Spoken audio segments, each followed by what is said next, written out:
नमस्कार, मैं हूं प्रशांत और आज स्पॉटलाइट में स्पॉटलाइट एक ऐसी अभिनेत्री के ऊपर जो हुनरमंद तो है ही साथ ही मुखर भी हैं। कौन है ये? आप देख के पहचान ही गए होंगे। मैं बात कर रहा हूं स्वरा भास्कर की।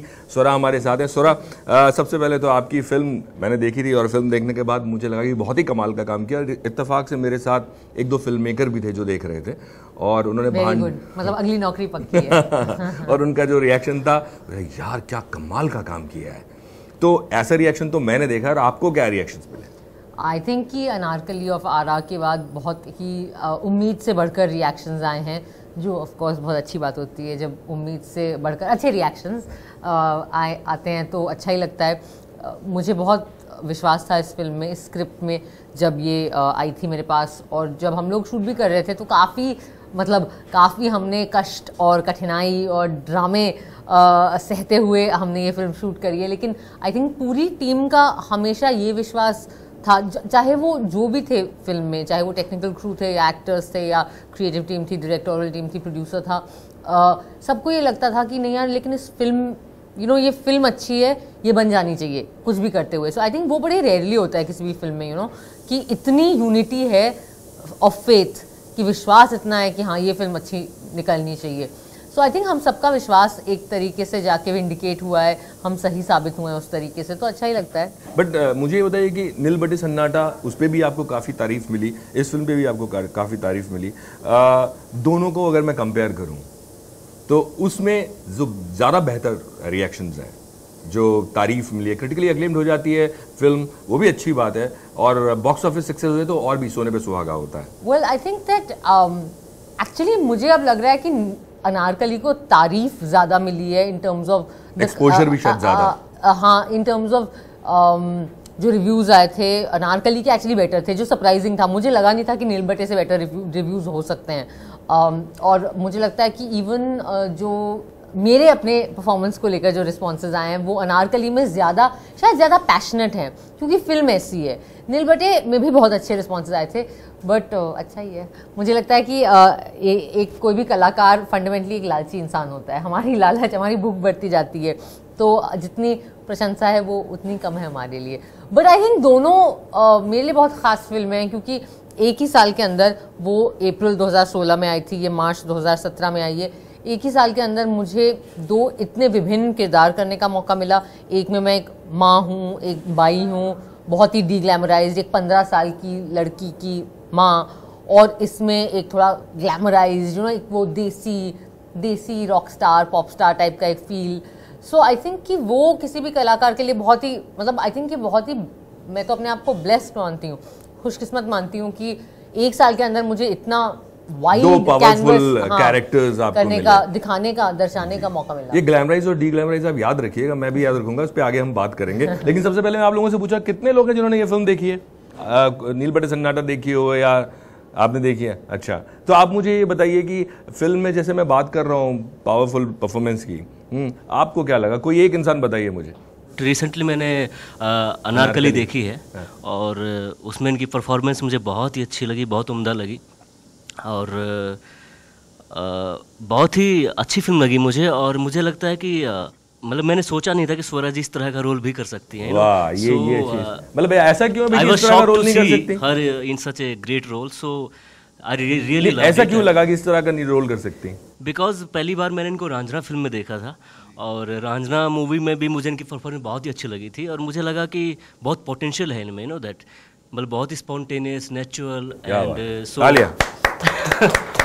तालियां तो बनती है। मुझे ये बताइए कि कोई भी फिल्म जब इस तरह की आती है, आपने कहा बहुत मुश्किलों में, बहुत परेशानियों में आपने फिल्म शूट की, अक्सर देखा गया कि जब कोई डेब्यूटेंट डायरेक्टर होता है या कुछ इस तरह का एक यूनिट, इंडिपेंडेंट सिनेमा की अगर हम बात करें, बहुत मुश्किलों से आप पैसा जुगाड़ते हैं, फाइनेंस आता है, और वो सब आपके पास वो कहते हैं ना, सहूलियतें भी नहीं होती जैसे एक बड़े बजट की फिल्में होती हैं। और आपने दोनों तरह की फिल्में की हैं, तो आपको फ़र्क ज़्यादा पता लगा होगा।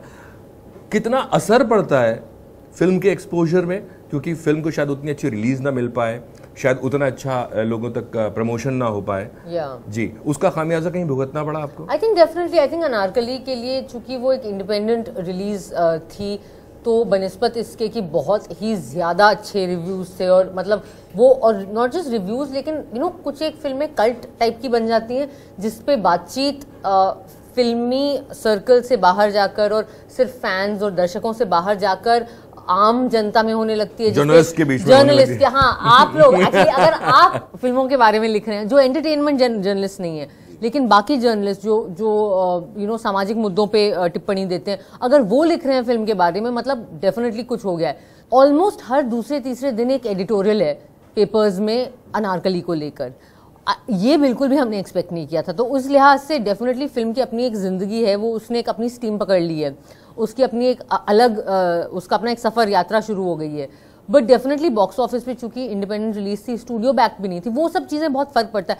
मुझे लगता है फिल्म अक्सर मुझे लगता है कि फिल्म बनाना बहुत आसान है, उसे रिलीज करना बहुत मुश्किल है, तमीज की रिलीज देना बहुत मुश्किल चीज है, स्पेशली अगर वो स्टूडियो बैक। ये भी बात सही है, रिलीज करना फिर ऊपर से तमीज के रिलीज करना, दोनों में बहुत डिफरेंस है। बट एंड आई थिंक कि definitely that is also a risk जब आप अनारकली जैसा एक ऐसा फिल्म लेते हैं जो टिपिकल नहीं है, जो सही में एक नई चीज है, एक नई बात कह रही है, तो स्टूडियोज भी शायद डरे हुए रहते हैं। कोई भी मतलब रिस्क उठाने में तब आप शायद तभी रिस्क उठाना चाहो जब आपके स्टारकास्ट में सलमान सर या अमिताभ बच्चन सर हों।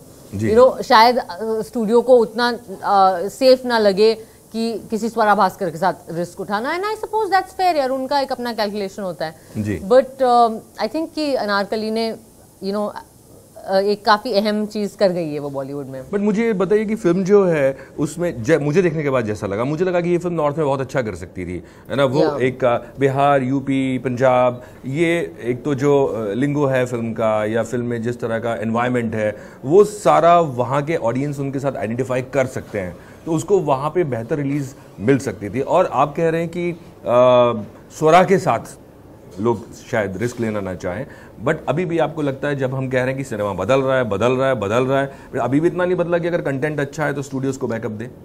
Well I think that I mean ये सवाल आपको स्टूडियो से पूछना चाहिए।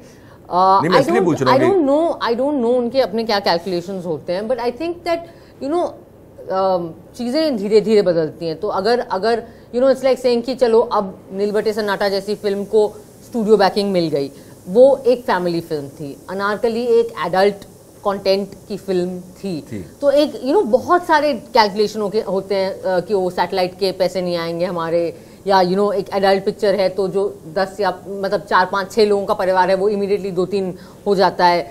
तो ये एक अलग गणित है स्टूडियोज का। And I think that I don't know, I think as an actor, as a creative person, जो हमारा काम है कला को और बेहतर करना, और वो जो भी वो मर्यादा है हमारी कल्पना की, उसको पुश करते रहना। So I think that Anarkali has been successful in doing that. बाकी ऑफ कोर्स अब वो कौन से सर्किट में कितना रिलीज और कितना स्क्रीन, ये मेरी गणित हमेशा से कमजोर थी। बट बतौर एक्टर दुख होता है कभी कि यार मतलब इतनी मेहनत, इतनी तारीफ मिल रही है, बावजूद उसके उतना ऑडियंस तक नहीं पहुंच पाए। Well, I mean, कहीं अंदर है ये नहीं, ऑफ कोर्स बुरा लगता है, क्योंकि मुझे बुरा मतलब बुरा ये लगता है कि हाँ और लोगों को देखनी चाहिए, लेकिन वो एक रियलिस्टिक सिनारियो आपको दिखाई पड़ जाता है जब आप रिलीज पे आ रहे होते हैं। मुझे पता था कि इस फिल्म के पीछे स्टूडियो नहीं है, तो ऑब्वियसली मैं ये तो बिल्कुल कतई नहीं समझ रही थी कि ये फिल्म एकदम ही मतलब पर्दे फाड़ के 300 करोड़ कमा लेगी। That's not possible. I think that जो हमारी एक्सपेक्टेशन थी उससे बढ़कर अनारकली के ऊपर चर्चा हुई है, डिस्कशन हुई है, एक बज़ क्रिएट हो गया है और लोगों ने देखी है, डेफिनेटली मेट्रोज में तो देखी है। बाकी आई थिंक कि अब बहुत सारे और माध्यम होते हैं, फिल्म की अपनी एक जिंदगी जब शुरू हो जाती है तो जैसे डिजिटल माध्यम एक माध्यम है, या फिर टेलीविजन, या फिर बाकी डीवीडी, या whatever the other ways are. So I think that ठीक है, मतलब हर फिल्म की अपनी एक आप मुझे लगता है कि आप संतुष्ट हैं कि चलो जितना मैंने सोचा मुझे प्रेज मिल गया, मैं बहुत खुश हूँ। मैं जाते जाते पहले इन सब से पूछना चाहूंगा यार, ये जो फिल्म है अनारकली ऑफ आरा जैसी फिल्म या नील बटे सन्नाटा जैसी फिल्में, आप लोग यंगस्टर्स हैं, आप लोग क्या देख के सिनेमा देखने जाते हो? जैसे ये फिल्म में आप लोगों ने सोचा था कि देखना चाहिए। मैं कुछ कहना चाहता हूँ। हाँ बोलिए, आप बोलिए। आज का जो सिनेमा है उसमें कंटेंट की बहुत ज़्यादा कमी है, लेकिन जब कंटेंट, ये कंटेंट वाला सिनेमा था, ये कंटेंट वाला सिनेमा को आप किस तरह पहचानते हैं, और क्या आप देखना चाहते हैं कि इसमें चलो वो नॉर्मल जैसा हर फिल्म सिनेमा में होता है, मसाला फिल्म, उससे अलग? नहीं, एक्चुअली मुझे इसमें बहुत ही रियलिस्टिक अप्रोच थी, और जो उनका कैरेक्टर था बहुत ही जो रूरल बेस पे जो हमारा इंडिया में मेरा सवाल है कि क्या इस तरह का सिनेमा आप देखने जाते हैं, आपकी चाहत होती है? जी मैं तो देखने जाता हूँ। आप बताइए। हाँ हाँ? Definitely. क्या आपको मालूम था फिल्म के बारे में? क्या आपको लगता है इस तरह की फिल्म का प्रमोशन कम हुआ है, ज्यादा और होना चाहिए था? आप सब, आपके कॉलेज, आपके दोस्त यार जो होंगे, उनको पता था इस फिल्म के बारे में? आई थिंक अभी तो बहुत मसालेदार वाली फिल्म्स जो प्रमोशंस आती है, वो लोग सब दोस्तों सब लोग उसके लिए जाते हैं, पर अभी आप भी? नहीं, मैं तो नहीं। झूठ मत बोलिए। नहीं नहीं, डेफिनेटली कैमरा के सामने झूठ बोल रही हैं? नहीं नहीं नहीं, ऐसे पक्का? कुछ नहीं। हाँ पक्का।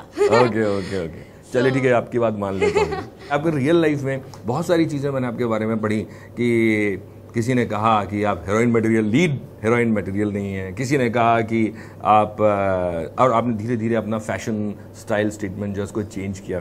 तो मुझे ये बताइए कि आप जब इंडस्ट्री में आती, जब इस तरह की चीज़ें सुनते हैं कि आप लीड एक्ट्रेस मटेरियल नहीं है, तो बतौर एक्टर क्या धक्का लगता है? और जब आप अपने आप को प्रूव कर देते हैं तो उन लोगों का नज़रिया कैसे बदलता है? हाँ, बहुत सारी गालियाँ और बहुत सारे क्या बोलें, लोगों की अलग अलग किस्म की अनचाही टिप्पणियाँ सुनते हुए मैं पहुंची यहाँ पे।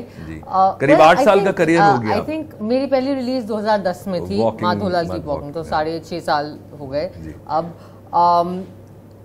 वेल आई थिंक कि बतौर अभिनेता या अभिनेत्री आपको काफ़ी कुछ सुनना पड़ता है। आई थिंक लोगों का एक पता नहीं ये सब पूरी दुनिया में है या ये भारत में, कि लोगों को लगता है कि अच्छा एक्टर है ना तो कुछ भी कह सकते हैं आके। मतलब मुझे तो लोगों ने एयरपोर्ट पे छोड़ के इस टाइप की चीज़ें बोली कि हाय वैसे तो बड़ी पतली लगती हो आप, स्क्रीन पे तो बड़े फैटी लगते हो, फैटी फैटी फैटी है, 6-7 बार फैटी फैटी है ना। लाइक मैं समझ गई हूँ, ठीक है, बार बार बोलने की जरूरत नहीं है आपको।